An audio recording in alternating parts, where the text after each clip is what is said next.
ब्रह्मांड के सबसे अजीबोगरीब चांद जो अपने आकार, रंग और विचित्र विशेषताएं के कारण विज्ञान की हर सीमा को चुनौती देते हैं।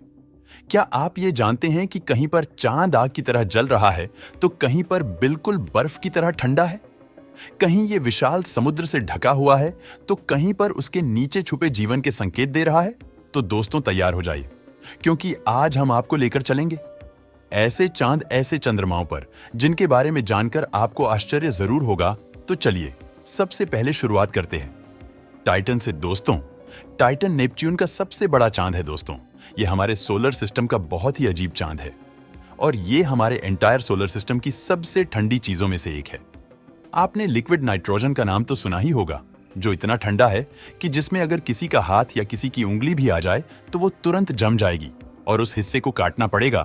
और ये खतरनाक लिक्विड नाइट्रोजन पूरे ट्राइटन पर फैला हुआ है।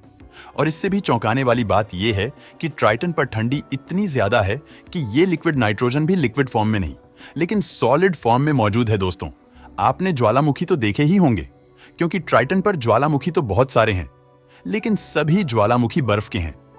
जी हाँ दोस्तों, हमारे सोलार सिस्टम में आमतौर पर ज्वालामुखी से लावा निकलता है, लेकिन ट्राइटन के ज्वालामुखियों में से बर्फ, पानी और अमोनिया बाहर निकलता है, जो बाहरी वातावरण के संपर्क में आते ही एकदम जम जाते हैं।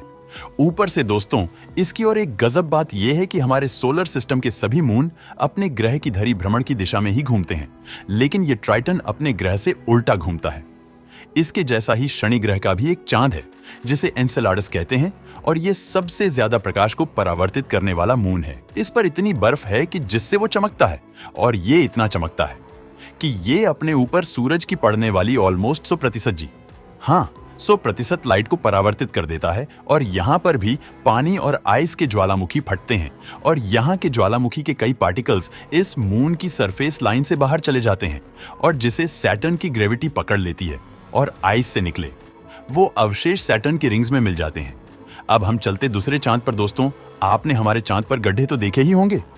ये गड्ढे चांद के ऊपर बने हुए क्रेटर्स हैं और बहुत सारी उल्का पिंडों के टकराने के बाद हुए उनके अवशेष हैं। लेकिन हमारे चांद पर बने ये गड्ढे तो कुछ भी नहीं। ये कैलिस्टो हमारे सौरमंडल के सबसे ज्यादा गड्ढे वाला चांद है।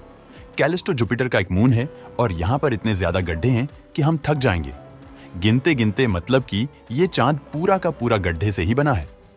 दोस्तों, ऐसा इसलिए है क्योंकि ये चांद सोलर सिस्टम के सबसे पुराने और सबसे बड़े चांद में से एक है। इसकी सतह करीब 4 मिलियन साल पुरानी है और यहाँ पर इतने ज्यादा एस्टेरॉयड टकराते हैं कि यहाँ पर एस्टेरॉयड की बारिश होती है, जिस वजह से इस चांद पर पूरे गड्ढे ही गड्ढे बन गए हैं। और यहाँ पर कई जगह में गड्ढे में भी गड्ढे हैं। हालांकि यहाँ पर कोई जियोलॉजिकल एक्टिविटी नहीं है और यह एक नॉन एक्टिव मून है। दोस्तों, अब अगले चांद पर चलते हैं। इसे आयो कहते हैं। दोस्तों, इस मून की खास बात यह है कि यहाँ पर सोलर सिस्टम के सबसे विशाल ज्वालामुखी है।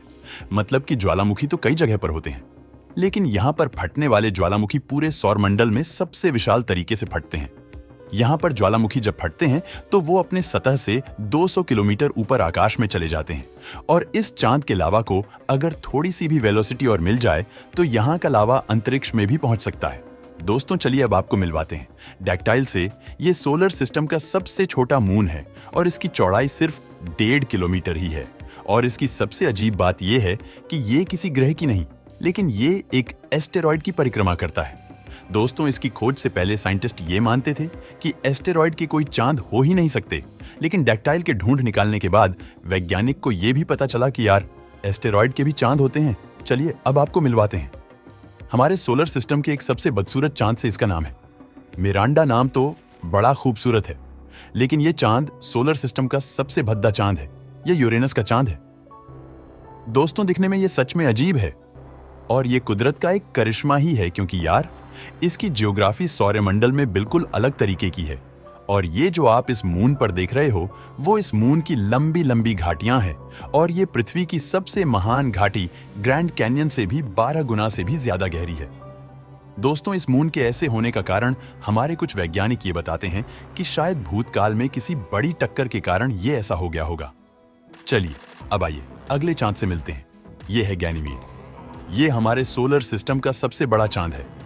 दोस्तों, गैनीमीड इतना बड़ा है कि ये बुध ग्रह से भी बड़ा है, और बॉस, ये इतना बड़ा है कि इसकी खुद की मैग्नेटिक फील्ड्स है।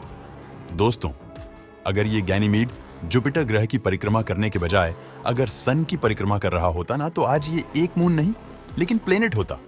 मतलब कि एक ग्रह जितनी बड़ी चीज जुपिटर की परिक्रमा कर रही है। सोचिए अब जुपिटर की ताकत कितनी होगी। तो दोस्तों, आज के लिए बस इतना ही। आपको कौन सा चांद पसंद आया, हमें कमेंट करके जरूर बताना।